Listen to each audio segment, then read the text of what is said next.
નમસ્કાર દર્શક મિત્રો, પાટવી ગુજરાતી ન્યૂઝમાં આપ સૌનું સ્વાગત છે।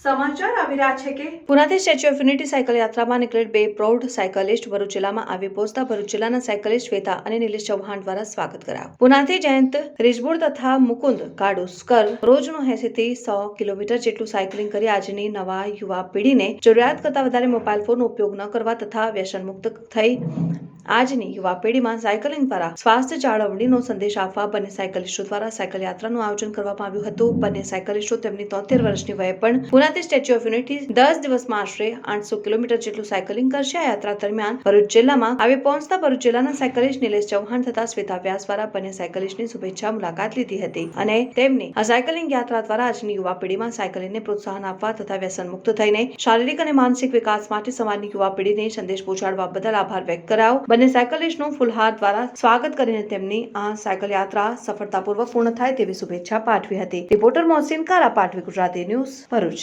નમસ્તે, મારું નામ શ્વેતા વ્યાસ છે। આજે અમે ભરૂચમાં હું અને બીજા સાયકલિસ્ટ નિલેશ ચૌહાણ, જયંત સર અને મુકુંદ સરનું સ્વાગત કરીએ છીએ। જયંત સર અને મુકુંદ સર પૂનાથી આવેલા છે અને પૂનાથી એ લોકો લગભગ 700 કિલોમીટરનો પ્રવાસ કરીને આજે ભરૂચ સ્વામિનારાયણ મંદિરમાં આવી પહોંચ્યા છે, ત્યારે અમે લોકો બંને એમનું સ્વાગત કરીએ છીએ।